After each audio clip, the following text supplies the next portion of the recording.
asalaamu calaykum waraxmatullaahi tacaala wabarakaatu kulanti wacana wanaagsan daawadayaal idil ahaantiinba ku soo dhowaada taariikhda halgamaagii soomaaliyeed ee axmed ibraahim alqaasi axmed gurey. fadlan haddii aad nagu cusub tahay janalka sabskraibta rukumo oo gambaleelka meesha sare kaaga muuqda riix.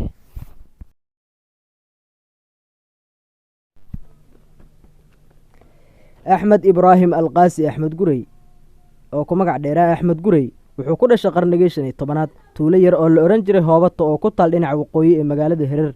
magaalada hereer waxay dhacdaa dhulka soomaaliyeed ee maanta xabashidu haysato. imaam axmed gurey wuxuu ku soo barbaaray magaalada hereer. intii uu joogay magaalada hereer wuxuu galay dugsi qur-aan, halkaas oo ku bartay qur-aanka kariimka ah. axmed gurey markii uu joogay magaalada hereer wuxuu ahaa wiil yar, hase ahaatee waxaa la sheegaa inuu ahaa wiil aada u dadaal badan oo firfircoon, kartida iyo geesinimaduna ka muuqato.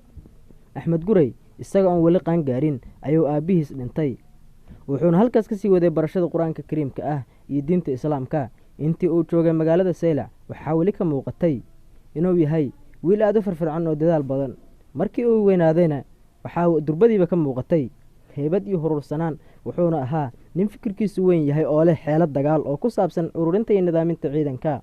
axmed gurey dagaaladii ugu horreeyey wuxuu bilaabay sannadkii 1521dii, hase yeeshee muddo 7 sano ah dagaaladii xabashidii axmed gurey dhex maray ma ahayn kuwo waaweyn, waxaase jirtay inay axmed gurey goob kasta guusha ku raaci jirtay.